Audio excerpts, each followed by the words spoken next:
Oke.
समप्रभा निर्विघ्नं गुरु मे देवा सर्व भाग्येषु सर्वदा गुणमाने செயலிலே அனைத்தும் இடையூறுகள் நீங்கவே கணநாதன் பாதம் பணிந்து போற்றுவோம். மகாகணபதயே நமோ நமः. பிரார்த்தனை புஷ்பாஞ்சலி சமர்ப்பயாமி. மகாகணபதயே நமः. அநேக கோடி பிரார்த்தனா புஷ்பாஞ்சலி சமர்ப்பயாமி. ஆதாரः புனரக்ஷராதி விஸ்வா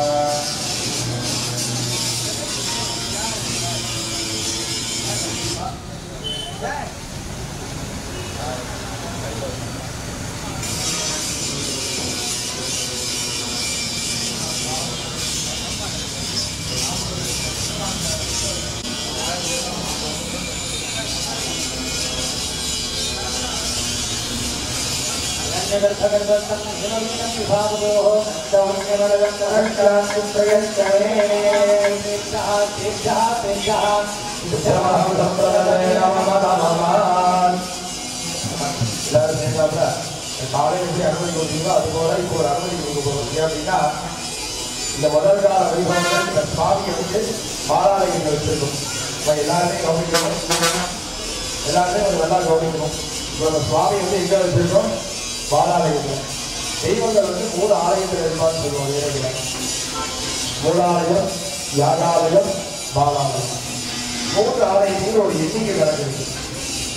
இப்ப மூலாலயத்துல எத்தனை வருஷங்கள்? 12 வருஷம் சுவாமியை இருப்பார். அதிகமா ஒரு 15 வருஷம். அதுக்கப்புறம் என்ன பண்ணுவோம்? சுவாமிக்கு அந்த கும்பாபிஷேகம் சுவாமி என்ன பண்ணுவார்? வெளியில வந்து போவார். அப்ப கும்பாபிஷேகம் வரும்போது 12 வருஷம் சுவாமி ஒரு பாலாலயம் சொல்லிட்டு இடத்துக்கு போவார். பாலாலயம் அப்படின்னா இப்ப நம்ம ஒரு வீடு கட்டுறோம், அரண்மனை மாதிரி ஒரு வீடு கட்டுறோம் அப்படின்னா அந்த வீட்டை கட்டி முடிக்கிற வரையும் எங்க இருக்கும்? ஒரு சின்ன குடிசை வீடு. அந்த வீட்டை கட்டி முடிக்கிற வரையும் ஒரு சின்ன குடிசை வீட்டில் இருக்கும். அப்ப சுவாமிகளை எங்க வச்சிருக்கோம்? ஒரு சின்ன ஆலயம். சுவாமி உனக்கான ஒரு பெரிய ஆலயம் ரெடி ஆயிட்டு, ஒரு பெரிய ஆலயம் அதை கட்டிட்டு எல்லாரும் பார்க்கணும். அதுவரை அந்த பெரிய ஆலயம் அரண்மனை கட்டி முடிக்கிற வரையும் சிறிய ஆலயம், சிறியது அப்படின்னா பாலாலயம். பாலானா யாரு? குழந்தை. பாலா அப்படின்னா சின்ன குழந்தை. அப்படி ஒரு சின்ன ஆலயத்துல எங்களுக்கு இருந்து நல்வழி காட்டி விரைவா இந்த கும்பாபிஷேகத்துக்கு உண்டான நாட்களை எங்களுக்கு தள்ளி போடாம விரைவில் கொண்டு வந்து சேர்ப்பதையும் என்ன பண்றோம்? பாலாலயம் பண்ணி சுவாமி ஒரு சின்ன அறையை வைக்கிறோம். அடுத்து பாலாலயம் பண்ண சுவாமி எங்க குடிக்கிறோம்? யாகாலயம். அப்ப பாலாலயோட சுவாமியோட சாயத்தில் என்ன பண்ணுவோம்? ஒரு சில பூஜைகளை முடிஞ்சோட இங்க யாகசாலையில் பண்ணுவோம். யாகசாலையில் சுவாமி எந்த நாள் இருக்கும் அப்படின்னா 3 நாள் 4 நாள். 4 காலம் நம்ம பண்றோம். 6 காலம் இருக்கு, 12 காலம் இருக்கு. வணக்கம் மக்களே, நான் தான் உங்கள் சவுண்ட் சந்தியா.